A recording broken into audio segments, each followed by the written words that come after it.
Hey, what's up, guys? Any martial arts where you train all the different ranges, all the different scenarios, is a complete martial art. Karate is a complete martial art if you train it as such. What the world usually looks at karate and what they see it as karate is usually like a distance point fighting type of system where you have a guy who's like quick on their feet, someone who has that side stance. It's interesting to me as an Okinawan karate guy. I always started at a distance. We always trained into the clinch. We always trained with the throws and elbows and clinch fighting techniques, takedown defense. We had all these different ranges. And that's why to me karate is like the ultimate martial arts, because I was exposed to that growing up. Again, karate has the distance management. You're able to see strikes coming in and you can recognize patterns so that you can predict what they're trying to do. With karate strikes, you have straightforward strikes like the regular reverse punch, you have the forward lunging punch, you have your front kicks and everything like that.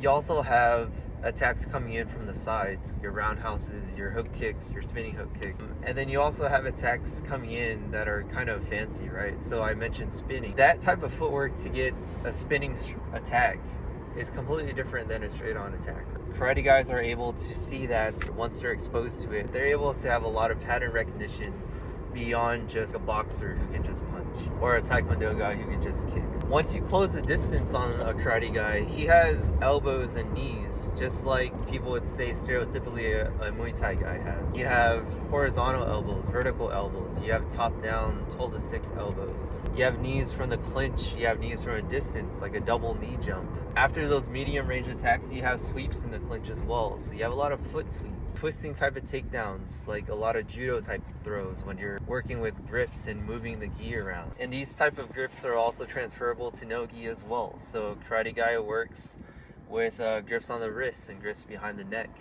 You also have within the clinch small joint manipulation. So karate guys work on wrist locks and shoulder cranks. And then you also have takedown defense, right? So sprawling techniques. You have frames, you have cross faces, overhooks, underhooks. These are all common things in wrestling, but you see them in karate as well.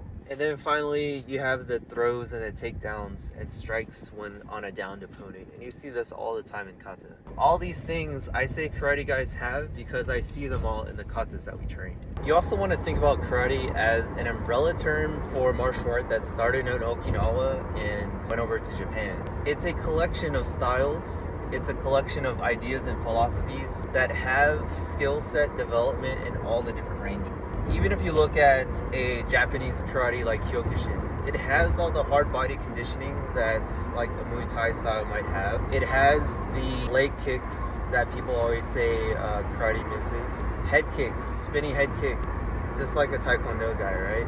And then you go on the other end of the spectrum, you look at something like Goju-Ryu, and it looks like small circle jiu-jitsu. It has the very tight finger locks, joint locks, wrist locks, neck cranks, all these things that are kind of like catch wrestling, submission grappling type of things, and Japanese jiu-jitsu type of thing. But karate has, and then if you look at the real roots of Okinawan karate, you have Hojo Undo, supplemental exercises that essentially predates modern day workout equipment, lifting weights essentially, and doing sports-specific exercises that these Okinawan martial artists integrated from all these other countries. Karate's other side is Kobudo, so you have long-range weapons, you have chained weapons, blunt weapons, you have bladed weapons.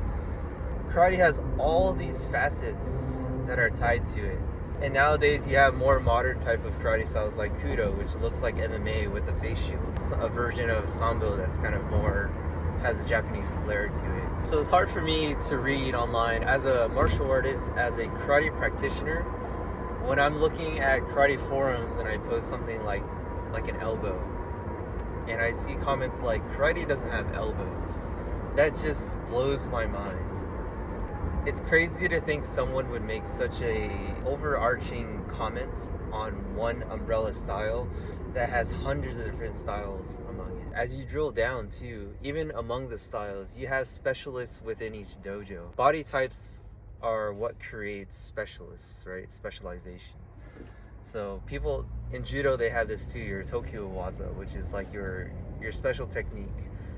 Yes, you learn all the throws, but the ones that you are known for, the one that you hit all the time, consistently in training and in competition, those one or two techniques are your specialized techniques.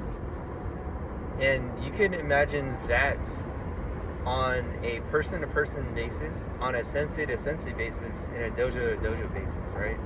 So you could say a style is known for a certain type of preference, but within that style, each sensei has their own body type, their own upbringing, their own background, their own limitations based on their body, and also the things they excel at based on their body and their mind, right? How they process things.